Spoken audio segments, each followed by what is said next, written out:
Facebook. Hello, everybody who's watching later on whatever platform you're watching on. Apparently, I have to do this simultaneously vertical and horizontal. This is going to be wild. Hi, everyone. Let me see if I can turn on comments. Yes, I should be able to have comments. Great. Okay. Hi, Kimberly. Okay, great. So, hello. Hi, Ty. Hey, yay. Okay, so at least Facebook is working. The old guard, unusual and different for me. A thing I've done a million times is actually working the way it was originally supposed to. Isn't that wild? So hello. Right. Essentially, I'm trying to figure out a way to either simultaneously cast on Facebook and YouTube or to eventually migrate over to YouTube, because it seems like Facebook just doesn't want to do video anymore. They seem to be pretty much throttling it, except for really short stuff. So, yeah, that's all. I'm experimenting with new technology, which, let me tell you all, is not great for me. I'm not really good at new technology. It's not my strong point. This girl, not an early adapter. Lavender, you're in Denver. What are you going to see? Lavender says in the comments, everybody, that they're in Denver, and that is because they're going to a K-pop show. And now I need to know which K-pop so that I can judge you wildly for your choices. The judgment is all good. The fact that you're going to K-pop at all, as far as I'm concerned, is wonderful. But I love knowing which group you stand, because then I can decide all about you as a person. It's like knowing. So I was a bartender for years, everybody, and it means that I judge you on what choice of beverage you choose. And by judge, I mean I decide your personality type. So whatever you order from me, I'll immediately categorize you. It's a little bit like, a Myers-Briggs, but for bartenders and booze. That was a wild tangent to start off our live. Hi, everybody. I'm Gail Carriger. I'm your resident talking head author person, aka the author beast. I just got back from a retreat, actually, and at the retreat, the awesome organizer made us like specialized swag, and so yeah, I got specialized swag, which one of them was our name embroidered on a little throw blanket, and look at my little throw blanket. Isn't it great? It's for those of you who are not seeing this in the correct direction, it says Author Beast on it. So I have this baby waffle throw blanket that says Author Beast, and I'm really chuffed about it. It was a gift for attending this retreat, which I think was very cute. Betsy asks, judging people on teas. Well, there comes a point, I'm really not snobbish about alcohol, but I am quite snobbish about tea. So there comes a point with tea where I can't really use it to judge personalities because I know too much. I don't know how else to put it, except that that I'm too invested, and so I can't be relaxed about it. I have too many feelings about tea, and so I cannot be objective and relaxed about pronouncing judgment upon the world based on tea. But alcohol, no problem. Yeah. Speaking of which, this afternoon I am not, in fact, drinking tea. I was gonna, and then I didn't have time to boil water, which should tell you how my day's been going so far. Instead, I am drinking this, which is just a, pseudo soda, no sugar thingamajigger. I really love, weirdly, the orange vanilla. I don't really like orange vanilla soda, but it turns out I really like orange vanilla flavoring in not soda. Just because it makes me feel like it's a special. There's something about, or like it makes me feel like it's a dessert or it's a treat or something. So it's become one of my favorite sodas, is the La Croix. I mean, this is Waterloo or whatever, like not to brand name anything, but there it is. So I put in the description on Facebook, and it'll eventually be in the description on YouTube, all what I'm wearing, but just in case anybody needs to know immediately, the lipstick I'm wearing is MAC's Ruby Woo. It's old school classic red lipstick that I recently just rediscovered. Like, of course I used to use it a decade ago, and then I was like, maybe I want to try bullet lipsticks again. Turns out I'm still not wild about the bullet lipstick, but I decided to go back to my old stalwart favorite, MAC's Ruby Woo, and frankly, it still looks great. It's still super vintage. I still love it. It's wildly expensive, of course, because it's Mac, but I just got the tiny little bullet one. So I also like the mini. I like the mini bullets, and they're easier to apply when they're smaller. So that's the lipstick I'm wearing. And now we can briefly discuss, some of what's coming in the next cheer up, which is I decided to turn the next cheer up into just like a comfort cheer up. Like, yeah, it's talking about the stuff I usually talk about, but there's also a bunch of like coping techniques and comfort and like what I'm doing to make myself feel better about life right now. And one of the things that I did, which surprised the old Star Wars, it should surprise none of you, but I reread this series, which is Feasts and Worts, Servant of the Empire, Daughter of the Empire, and Mistress of the Empire. It's a trilogy. It's sort of an alternate Asia, Japan-ish kind of fantasy world that's at war via a rift that has opened, a magical rift that has opened up. And it's just very like political machinations, tons of characters, extremely complicated and juicy, and very not reality, like not here, not present day. And I just find myself like that's the kind of thing turns out I really reach for when I need to escape. And so this is like my favorite escapism. So I thought I would recommend that. And if you all want to recommend like your favorite escapist books, that really just sort of help get you away from the everyday, please feel free to do so in the comments. I'd love it. Love to read that. Oh, Billy, it's one of your favorites. Yay. It's like it's known, but it's like an older series, so it's not that well known. But for at least it's withstood the test of time, which frankly not all the fantasy books from the 90s do stand the test of time, but that one does for me. So I really, really love it. And I find myself ever since I read it, and I must have read it about 20 years ago or something. I pretty much reach for it once a year, and it always helps me. So yeah, please recommend what helps you, just in case it might help somebody else. But technically today, I said that we were going to talk about series and what it's like to write a series and like kind of why you pick a series or a standalone as an author and all that sort of stuff. So I'm hoping you have some questions for me about series and how series work from a writer perspective or from a reader perspective. We can go any way. You can also, always please leave a comment if you have a favorite series to recommend. That's awesome. I see people watching on YouTube, but I can't seem to see any chat. So, oh, there it is. Oh my goodness. This is very exciting. I'm getting chat on both channels now. Yay! Okay, so this is the point where I remind you all to please put a question mark at the beginning if you have a specific question that you would like me to answer. Oh, and there's SH with a question. Glorious. Okay, let's give this a try.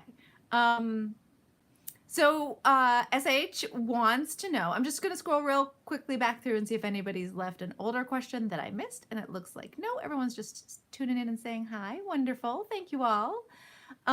So SH wants to know how I got the idea for the San Andreas shifters. So the San Andreas shifters are the fault of marine biology, and marine biology is the fault of somebody reaching out to me ages ago to ask if I would participate in an anthology. And this was shortly after Soulless and Changeless and maybe even Blameless had come out. So the books had been relatively or pretty successful at that time. And so she reached out to me to participate in a large anthology, and specifically wanting a steampunk thing, something set in the Parasolverse. And I said, at the time, because I was feeling very bossy and uppity, and this was a long time ago, everybody, I'm not going to tell you how long, but it was a long time ago, over 10 years. And I said, I'll do it for you, but I want to do something more contemporary set, and it was for an urban fantasy thing, and so I had some flexibility. It wasn't like it's for a steampunk thing. And I said I would like to do a queer story because at that point, that anthology series had no queer stories in it. It had only had heterosexual romances, and I was like, let's change it up a bit, shall we? And they said, well, if we must. And I said, if you would like me to write for you, you must. And so I wrote the short story Marine Biology for that anthology, which I don't do anymore. I mostly don't write for anthologies anymore. It's just very time consuming. I don't consider myself super great at short stories. It's not where I think my strong point is as a writer. Anyway, so I wrote this short story of marine biology, and then I was like, oh, I love these characters, and there's a whole series in here. So that is one way a series happens. You write something small and little, and you think, meh, and then you think, oh no, this is very inspiring, and I feel like there's an entire series going on. So that's what happened. And then it sat on the back burner for a little while I thought about it and where the series would go. And that's when I started to write the first book in that series. So essentially, I booted the San Andreas Shifters series up and running into its current form, which is a multi-book, multi-short story format. And I did that because I wanted to write something specifically that wasn't Parasolverse, that wasn't the Parasol Protectorate, that I could write because I would be out of contract under those circumstances full length. So I wanted to write some full length books that were interconnected, but not a series in the sci-fi fantasy sense of the word series where it's a continuing story arc between book. I wanted to make them so that you could pick one book up in the middle if you felt like it and you wouldn't feel like you were lost. So that's what I did. I did this sort of multi-purpose, multi-functional series, both to give myself a break from the Parasolverse and write something different, to experiment in a different genre and a different time period, and to like push the self-publishing side into an arena that I hadn't gotten to go yet, which was full-length novels that were self-published. And so it had multifunctional things, the San Andreas books. I also found them at the time much easier to write than the steampunk stuff because I didn't have to do as much research. So and that's one of the reasons I set them locally to me. I set them in familiar time and place, at least as obviously the current time and place does not have magic and it does not have shifters. But I chose a local area for me so that I wouldn't have to do as much research as I do, hoping to cut down on how long it would take me to write things. When I write set in the Victorian era, I actually do a lot of research before I start breaking the rules of that time period. Sometimes because I want to keep the history of the day in place, and sometimes because I need to know the rule if I'm going to break it. But for local stuff, for things that are set here in the Bay Area, I don't have to worry about it as much. So yeah, so the many reasons I chose this series in particular. The sci-fi stuff is different again. So I always love sci-fi and I love to write sci-fi. So I always wanted to write it. So again, for those of you who aren't really familiar with my back catalog, Crud Rat, which technically came out only a couple of years ago, I actually wrote over a decade ago. It's the second book I wrote after Soulless. I wrote Soulless, and then I wrote Crud Rat, and then I wrote Changeless. And that was just because I wanted something completely different, and I wanted to try something completely different. And I love science fiction. And generally I reach for science fiction when I want to like chew on a concept, when I want to really think about something sort of philosophically. And it's easier for me to conceptualize and discuss those sorts of topics as a writer and as a fiction writer when I'm working aliens into the mix. I naturally reach for like the creation of whole cloth culture. Again, I think this is my anthropology background. So yeah, so that's why the sci-fi stuff happens. Now, the Tinkered Star Song series happened because I needed to leave the planet. It happened during the pandemic. I couldn't write for a really long time, and I kept trying to write either Parasolverse or San Andreas Shifter stuff, and it turned out that my brain was not happy on Earth. My brain was like, no, the Tinkered Stars, you gotta go into your sci-fi universe. And then I was like, you're right, brain. And instincts and romance, right? Like all of my heart was like yearning for the stars. And so I just went there. Like I went to the stars, and And I had been really escaping reality via both K-dramas and K-pop and music and art at the time. And so that made me really thinking about sort of the nature of celebrity and the nature of art and the nature of like music and creation as a propaganda machine, both for good and evil, both for like salvation, but also, you know, for corruption, and how those things can manifest. And so that caused me to write the Tinkered Star Song series. And I kind of knew instinctively, and this is the bit where I don't know how to articulate this. This is the like writer brain bit. But I knew instinctively that the Tinkered Star Song series was a trilogy. Everything I needed to say, I was going to be able to say it in 3 books. They were going to be full-length books, and I was going to have to write them back to back. So I took like 2 years pretty much just to write all of those books. And I needed to get them out of my system. And the act of writing those books was as much a coping mechanism. Weirdly, recently, I've been thinking of reaching and rereading those books for comfort as the non-creator, which is very strange for me. I don't normally reread my own work that often. So that was weird. We can put that one to one side. The San Andreas books, when I started writing them as a series, I actually intentionally kept them sort of open-ended so that I could write in the series when and if I felt like it. So they were not conceived like the Tinkered Star Song was as this sort of neat trilogy, or indeed how Etiquette and Espionage and the Finishing School series that was conceived as a 4-book series. That's always how I intended to write it. I had it all planned out. I thought of it as 4 books. The Tinkered Star Song, 3 books, very solidly. The San Andreas Shifters, not sure. It's feeling like Drazzi Dilemma is going to be a good kind of end cap for it, but I don't necessarily have to stop. There could always be more of the San Andreas Shifter universe. In fact, I have ideas for more in that universe. So they're a little bit more like sort of the tie-in novellas are for the Parasolverse, or they operate that way in my creative brain. So yeah, I tend to think of series as various different things. So in terms of like whether they're going to be a linked story arc series of interconnected characters or the same main character, or whether they're going to be sort of standalones that are interconnected, it kind of depends. And sometimes it's intentional and sometimes it just happens that way, you know? The creative world mindset. What was I going to say about, the Parasolverse, the other 2 series is in the Parasolverse. So the Finishing School series was conceived, pitched, and written as a quad, as 4 books.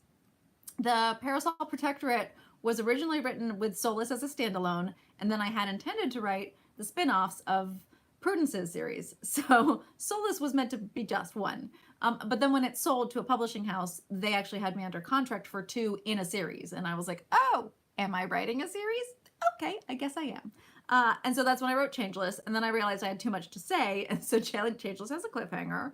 And so then I got the contract for Blameless, and then I scattered too many loose ends in Changeless so far as the world building was concerned. So then I had to write 3 books. So that series, the Parasol Protectorate series, is kind of accidentally 5 books. That's just what happened with it. But you know, it's my first series, so I didn't know what I was doing. It should come as no shocker to you. Finishing School, tight, conceived, end to end. We like that as a bit of an OCD creative. I like to be organized, so made very happy by that. And so I could be a little bit more intentional with the Custard Protocol as well. But Custard Protocol was conceived, written, and kind of marketed and kind of contracted and argued over as 2 duologies. So I wrote and was under contract for Prudence and Imprudence, and I didn't know if I would be writing the final 2 of that series, or if maybe I would be doing those independent, if I would be doing it with a different publisher or whatever. So because things were very unsettled in New York and in my publishing house at the time. So that is why they exist the way they exist, as sort of couplets. And that's why there's only 4 of those, because it was 2 sets of 2. Yeah, there is series. Now I see that I saw out of the corner of my eye that I have some more questions. I'm going to scroll back, make sure I get them. Oh, goodness, you guys are chatty today. That's so nice. Hi, everybody. Also, YouTube, I see that you are chatting occasionally too, but YouTube doesn't keep showing me the comments the way I get them in Facebook. So like if you ask a question, you might have to ask more than once so that I actually see the darn thing. Oh, technology, why am I so bad at it? There must be an easier way to do this. At some point we'll figure it out. So there's Lavender has a question. How would you time releases in a series when indie publishing versus trad? Oh, that's a very Lavender asking the deep questions. I have missed you. Did I like the Tinkered Star Song timing? Okay, this is a great question. So this is going to get a little nitty gritty in terms of the somebody loves Marvin. I love Marvin too. Marvin's one of my favorite characters. Fortunately, in the new book, there's a lot of Marvin because we're in with the Sea People. So you get some real insight into Marvin's character. That was a total aside. Let's get back to Lavender's question. Releasing a series timing-wise. So trad dictates the release of a series if I'm with a traditional publisher. So I have little to no say in how rapidly they release things. As a general rule, in traditional publishing, as an author who's writing a series with a science fiction or a fantasy house, once a year is the best you can expect from an author and a reader perspective. So if you are a fast author who can write quickly, there's a good chance that traditional publishing can't keep up with you if you want to do more than one book a year with that editor and that publishing house. So just a thing to know. I write slightly too fast for trad. It was one of the reasons I decided to do indie publishing as well. That said, they did push 2 of my books very fast. So again, for those of you who've been with me from the very beginning, Soulless came out. It did unexpectedly well. Nobody was expecting it to do that well. They really weren't. No one was expecting, and you can tell that from various reasons, but no one was expecting it.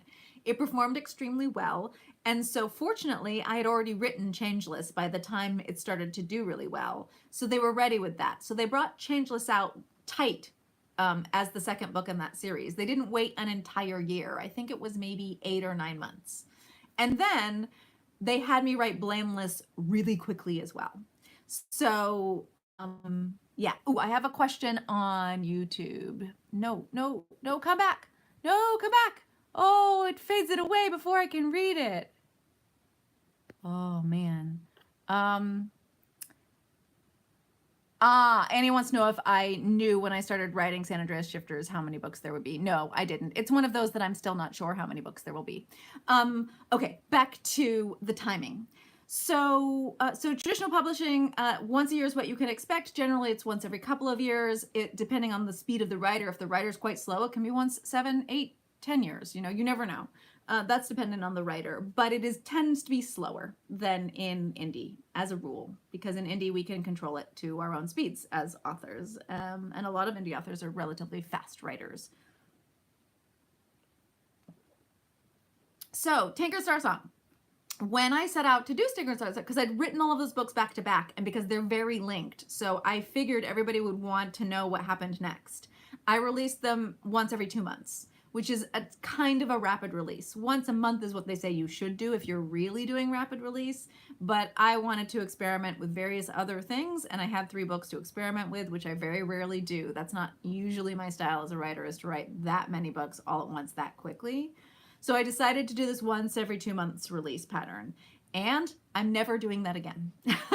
It was not a good experiment, and it nearly broke me. It was too much promotion for me, and I'm not like in your face or advertising when I have a new book release as much as some, but it's just a different part of my brain is engaged when I'm doing that part. When I have to do all the formatting, when I have to, like right now, I'm about to get a sample of the first chapter up on the blog. That requires like 12 steps. You wouldn't believe how insane it is to try and get the formatting correct on the blog. Because, you know, it's just like stuff like that. It's just insane. It just takes days to do all of this stuff. And so sort of the promo side of a release eats my brain for a lot longer and for a lot more. And it also takes up a lot of my creative energy, which I then cannot spend writing.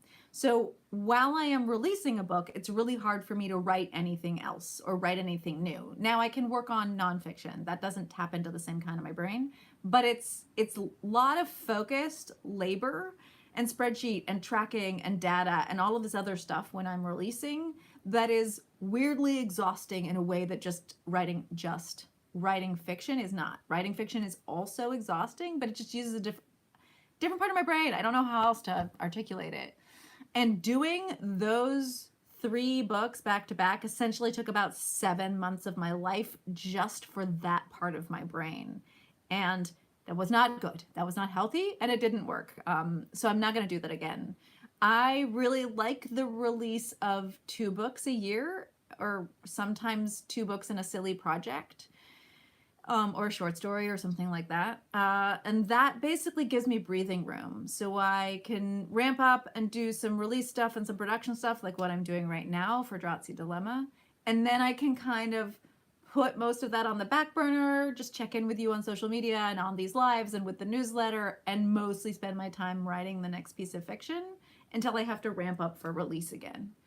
And if I only have to do that kind of ramp up and release thing a couple times a year, that's just way more suited to my personality, it turns out. But I didn't know that until I tried to release 3 books back to back. I mean, I did release 3 books back to back, but it was really taxing. So that kind of release, I don't imagine I'll ever do again. Yeah, I mean, I never say never because things always change. And you know, if I've learned nothing else doing this for, 16, 17 years now, it's that I change in how I relate with my fiction and with my writing and with production and with the business and with the industry. So I try never to use pejoratives. But I think it highly, highly unlikely I'll ever do a release that fast again.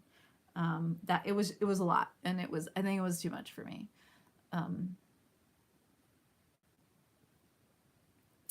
I get a question here that doesn't have a question mark at the beginning. Don't forget to put that question mark at the beginning. When going over a series grand plan, how to help identify what is the next book?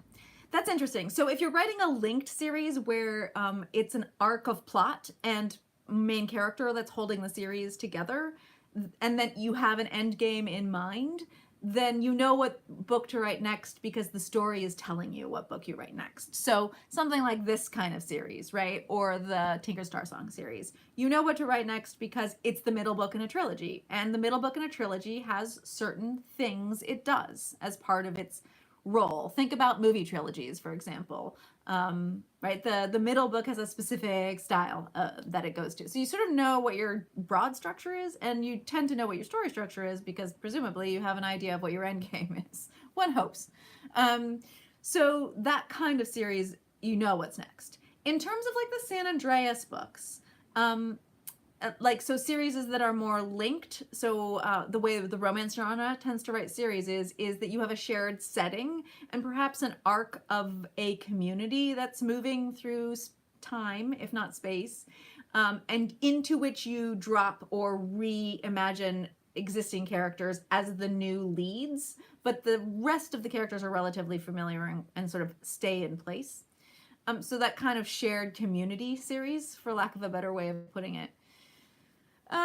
That is a good question. I don't know how other authors do it, and I'm not sure I have like particular advice in how you would do it. Like part of the way I did it with the Parasolvers and picking up somebody like these two, like the Madame LeFou, was I chose to write a book for her because I knew she was super popular and because I had left her without a happy ending and I wanted personally to give her a happy ending. I really wanted to write a sapphic romance. I really wanted to see Madame LeFou get the girl, and so I felt sort of compelled to write her for you, for the readers, but also for myself to see that particular character happy. So that is how I chose to write that one. Now, I chose from a publication perspective to actually write the first Parasol Protectorate spinoff with an unlikable character, and I did that intentionally. So I chose, this is the first book I ever wrote and published indie that tied into the Parasolverse, And I chose to write this one. It's the starter of a little companion series, but they are standalone piece companion series. So this is a companion series, is the Delightfully Deadly series. It's the spy characters grown up and being spies and assassins. But I specifically chose Prussia. That was very intentional because I wanted to write a character that you didn't like very much. Partly, I wanted to see if I could make you like a character, or at least read a character that you thought you didn't like, because I love to experiment on my readers. Like, what are authors but Machiavellian emotional manipulators? We want to see what we can make you feel, right? That's why we put our art out into the world. So I wanted to do it for that reason. But I also wanted a low impact start. I wanted to mess up. If something went wrong on the production end of bringing this book out into the world, if it were Biffy and Lyle's story, or if it were Madame LeFou's story, and I messed up, like I missed the deadline, or the print edition didn't roll out properly, you would be very upset. But if I make that mistake with a character that you don't like very much, you're much less upset at me if I make a mistake. And there's always going to be mistakes. There's always mistakes. Every launch has mistakes in it. So that's why I chose this particular book and this particular character and this particular series, because I wanted something a little low impact for the very first one. So there is strategy in that regard. Now I'm pretty comfortable, so I kind of write what I want to write and which character I want to write in what series I write. So that's what's going on there. I hope that kind of answered that question. Does that help the like planning out question? Now I pick up and write and choose to write things that just inspire me or interest me, or I need for escapism, or I need emotionally, or I need for my career. But I encourage you, if you are like starting out, like you're transitioning to becoming an indie author from traditional, so you're becoming hybrid, or if you're just starting out as an indie author, to actually try the whole publication process with something that's a little bit low impact first. So publish a couple of short stories or a novella. Don't dive straight in with your baby, with your beloved novel, Great American Novel, or whatever it is. Because you need to make sure the systems work first. You need to make sure Amazon isn't going to red flag you and accuse you of copyright on yourself, which, yes, has happened to me like 4 times. So like you just want to test the systems with something a little bit low impact first. So that if it's a problem you can work on fixing, rather than a complete failure or a tragedy, which it would be if it was the book everybody wanted from you. So there's some stuff about like choosing the series is. Now you'll see in some books I'm sort of seeding the next relationship that's going to be dealt with, in some books I'm not. So I did that with the San Andreas books, slightly unsuccessfully with the Enforcer Enigma, because you all thought it was going to be Trick and Kettle, and it's not Trick and Kettle, but there's a very good reason why, and it will be explained in the book. So I'm sorry, but also I'm very tricksy. And yeah. Scrolling through, I know there have been a couple of YouTube questions. I'm going to try and resurrect those in a second. I answered that question. Thank you for putting the question mark at the beginning. Much appreciated. And yes, I'm really good at decoding the terrible things that is now happening to autocorrect on all of our computers and phones. So don't worry about misspellings. Or not misspellings, just weird words that they've decided now work. Reese asks about insights from LGBTQ plus as to regards trials and tribulations. Well, I am queer, so that's helpful. But in terms of like queer identities that are not my own, yeah, I have sensitivity readers, sometimes multiple sensitivity readers, generally speaking, drawn from my own community, because I hang out in it here. So very helpful. There is, however, I would recommend a resource called Writing the Other. They don't necessarily staff sensitivity readers, but they can direct you in the direction of sensitivity readers if you need to hire one.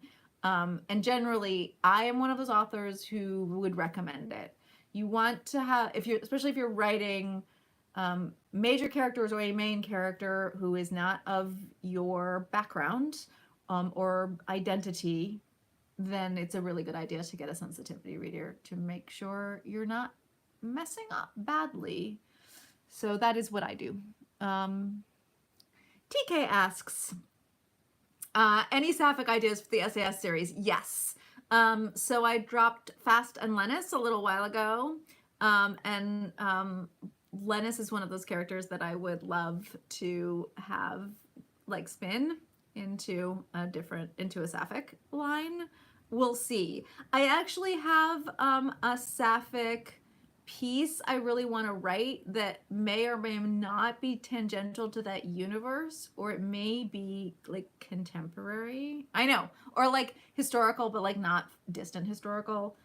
I'm percolating on it. I just had a writing retreat with a like a new author bestie, and we were talking quite a bit about sapphic romances in particular, and it has made me think about what I want to write and what I want to put out into the world that is part in contributing to that community in particular. And the answer is there's something, but I'm not sure if it's going to manifest anytime soon. But there's definitely something where there wasn't, if you would ask me that question a mere 2 or 3 months ago. S.H. Klein asks, with the San Andreas shifters, will we see female shifter stories? Same kind of question. So the answer is there. There's the same answer. That was easy. Also, who doesn't love our Kelpie character? She's one of my favorites. Also plays a small but mighty role. Actually, there's a fantastic crystal clutching lesbian character in the Drowsy Dilemma series who might be one of my favorite new characters. So yeah, plus Miss Trickle shows up again. So yay.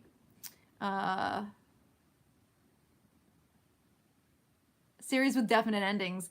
There is a comment which ties very much to something I'm passionate about with, which is somebody says that they really, it's not a question, so I'm not going to call them out, says that they really love series that have a definitive ending. And I have to say, I am on your side, both as a reader and as a writer, which is why I finish my series.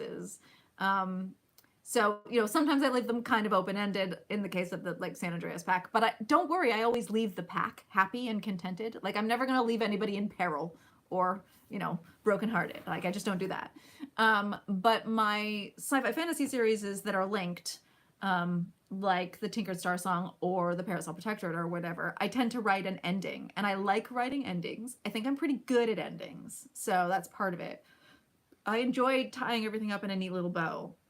I tend to think the final books in my series are my best books. Because I get this just such satisfaction of tidying everything up, because I always build world building mysteries into my books as well. You learn a lot, not just about the characters, but also about how the world works by the end of all of my series. So that's really satisfying and fun for me as a writer as well, because I've taken you on this journey where you spent time with these characters, but you're also slowly learning more about the world that these characters inhabit, and hopefully by the end you feel like you've learned a bit more about that as well.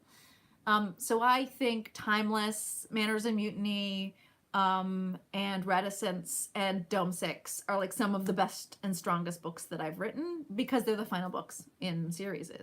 So yeah, I totally agree.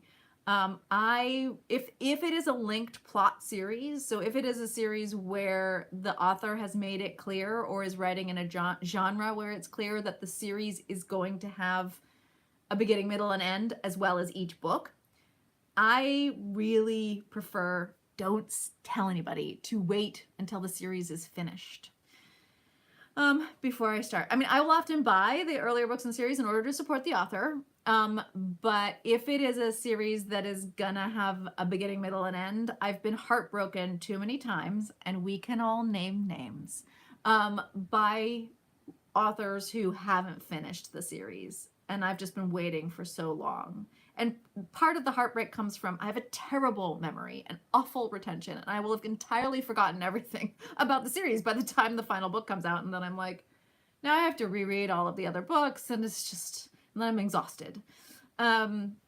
And partly it's because I come out of, the 80s and 90s as a fantasy sci-fi reader, and we had series that weren't ended because the publisher dropped the author because the series didn't sell well enough. So we never got our ending for purely commercial reasons. Or the author very inconveniently died and therefore couldn't finish the series. I mean, which terribly embarrassing thing to do. So, like, I'm a realist and a fatalist, and so, like, one of the reasons I give you all completed series is because I could get run over. And it would be great if you had series that I had finished and not some poor other author had to finish, but also just like completed series. So you have that to hold on to in case something happens to me. So I know, a very like brutal reason to like finishing series, both as a writer and as a reader, but there it is. It's a reason. I think it's a pretty good one. Katie asks about Crudrat. Speaking of unfinished series, my bad. Sometimes I also lie and betray myself. A lot of times I lie. I'm a professional liar. I'm a fiction author. Yes, Crudrat. Now, Crudrat, as far as I'm concerned, it does have a satisfying ending, but it also makes it clear that there could be another book. And I have always intended to write another book. And hopefully, before I die, I will write that other book. It is on the docket. I do have it in the list. The issue with Crudrat, if there is one from a me perspective, is the voice is particularly strong. So I have to like climb back into Mara's voice in order to write that second book in that series. And that's going to take a little work from me. The other issue with that book and that series, such as it is or isn't, is that it's one of my weakest performing books. And I always knew it would be. It's not a popular genre at all, YA, adventure, or sci-fi, sadly. So yeah, that's another reason, is like I can't bank on good sales for the second book in that particular series. So it would have to be a passion project, which means I would need room both in my finances and in my life to like take the time to climb back into that voice, which is going to take me more time than normal, and then write that book. But I do have the notes for it. I have the title for it. I know exactly what's going to happen. So I do intend to write it. It's just been a while. I know, I apologize, but clearly I still love that universe because I keep writing in it, so it will happen. Right, so that answers that question. Polyamorous romance, would I ever write one? I would love to. And there are a couple of characters, cough cough, who I notedly haven't written, even though cough cough, certain people really want me to, because I know they have a polyromance in their future. And that's why I haven't written it. Because the pronouns, especially in the sex scenes, my goodness, so complicated when you have more than two.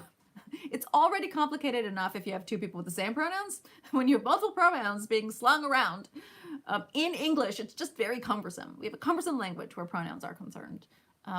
Curses.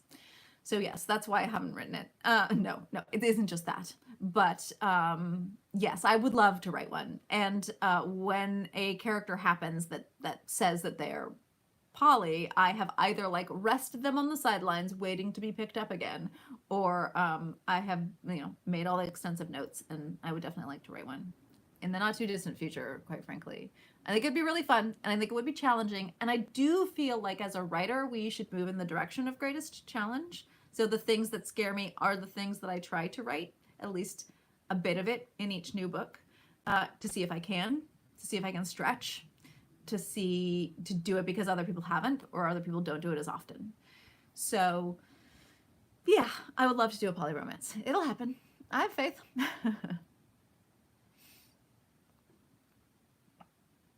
SH Klein is asking a little off the topic of series, but that's fine. We have the time. It's been almost 45 minutes, so we don't have much time left, but I'll address this one. When I was first writing the Parasol universe, did I make up places or use real places? I mostly used real places, but I morphed them. So the money of the actual physical cities or what have you exist, or once existed under the name I use, or they don't now exist under that name, for example. But I morph them the way they are laid out. So I would look at the layout of the city at the time period and then shift it sometimes. So add a dirigible port, obviously, or burn down half of it and rebuild it in a specific way. So yeah, they exist, but they are skewed, much like the reality of werewolves, etc., is skewed. There's some cute comments happening. Thank you, everybody. You're so adorable. I'm scrolling through looking for additional questions. That's why there's a lull. Lavender asks another one. Lavender asks, do I have any suggestions for finding new authors or series that aren't being fed by the dreaded algorithm? Oh, goodness gracious me. It's really hard, isn't it? They say I got a lot here, but I'm always looking for more. Honestly, one of the places I go and would go now is the Facebook group, which I know is terrible because Facebook itself is an algorithm machine of doom and crisis. But if I were looking for a new series right now, I would go to the Parasol Protectorate Facebook group and I would say, I'm looking for a new series. I want it to be completed because it's me, and I would like it to have these things. Female main character, queer romance, blah, blah, da, da, da, da, you know, 3 to 5 books, no more, etc. I would like lay out a bunch of things I want that I would like the universe to write for me, and then I would ask all of the readers in that group to give me some ideas and thoughts, because I know that group shares my taste because it's my group, right?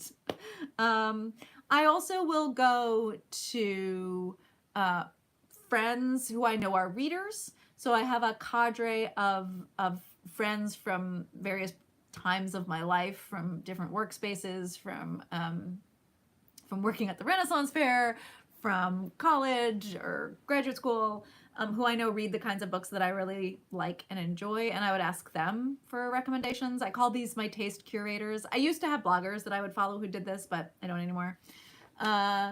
Yeah, I very rarely, I mean, you might check out some Goodreads lists if you are looking in a sort of broader genre. Some of them are still trustworthy because they're voted on. They're not necessarily dependent on algorithms, but I mean, that's old school, the Goodreads lists. How old am I? I'm ancient. I'm ancient, everybody, ancient. Yeah, but I like, ask for recommendations is the best way. You can Google my name and then recommendation lists. I have a lot of recommendation lists out there because I get asked this question all the time, you know, because I can only write so fast. Most everybody reads faster than I write. So I get asked for recommendations of books and series. Yeah, so I have a couple blog posts out there which have them. Another question. How do I keep track of the different series' voice when writing stories simultaneously? What a good question. I don't write simultaneously. That is how I keep track. I can't do that. I tried to do it and ended up having to take a 2-year delay on a contract at the time because it turns out I can't do that. I am one of those authors who can only write one fresh thing at a time. I can edit and write sometimes, and I can write nonfiction and fiction at the same time, which is one of the reasons I started writing nonfiction, because it doesn't take the same thing from me. So yeah, that's a big one, is I don't keep writing things simultaneously. I can't. I find out the voices get cross-pollinated and muddied. So what I have to do if I'm writing the next book in a series and I haven't written in that series for a while is reread the previous book or all of the previous books in that series to get back in the right headspace and voice. That's one thing I do. And yeah, and then I'll just start writing the next book in that series. And that usually gets me in the correct mindset and the correct frame. But I then just focus in and tunnel in and write that one book. When I'm writing fiction, I'm usually only working on one piece of fiction at a time. It helps. I don't have ADHD or anything like that, so I'm somebody who can focus that way. I have many friends who write multiple things at once, and I have no idea how they do it. I don't get distracted by the ooh shiny. Occasionally I do feel a lull where I'm like, oh, I'm never going to finish this book. It's too much work. Like, I still do get that, even after 30 books. But I buckle in, I put my nose to the grindstone, I work on the one book that needs to get finished and needs to get written, no matter how hard it gets. If I have ideas or ooh shinies or I'm being distracted by some other universe or some other story, I just make notes and then I go back to the thing that needs to get written because it needs to get written. Reese asks, is there a tentative short story for our Polly Katsuni in the San Andreas Shifters? What's her name? Chrysanthemum? No, that's the, is that her primary? I can't remember her name. You're right. No, I don't have a short story for them. The Oakland contingent. I love them very much though, so maybe I'll write them. I will say that the next book I'm writing is gonna have a kitsune, or kitsune. I don't know how to pronounce the Japanese main character.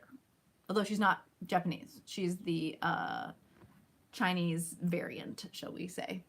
She is a fox spirit character. A fox shifter will be the main character in the next thing I'm writing. And very excited about her. She is awesome. She is hundreds and hundreds and hundreds of years old, and she's very snarky. And she is not putting up with any of this werewolf nonsense. And she's great. So I'm very much looking forward to writing her. I think you guys will love her. She is awesome. But she is a new character. She's not a pickup from one of the previous series. Gladiola, thank you, June. Wonderful. Yes, Gladiola, you're right. No, I had not intended to write Gladiola as a short story, but it sure would be fun because she's sure is a wild character. Katie asks about ace romances. I actually have thought about writing ace main character for the first time in a long time as I move myself personally into a different kind of life. I hadn't before. Simply because I struggle personally to identify with ace, but I'm moving more towards that direction, shall we say. But that's a different series. That's a whole new series, and that's very much in the hind part of the brain. That's very much a percolator. I don't want to start a new series right now. So, but yes, I've thought about it, I should say, but nothing concrete has happened yet. That one hasn't even had an epiphany moment. In other words, I haven't even seen a scene of those characters yet. So we got a 10-minute warning from the lovely Ty. Thank you. Hello, I'm getting some late joiners saying that they're tuning in and loving my books. SH Klein asks how the Pops is doing. The Pops is doing fine, remarkably fine, for about to be 91.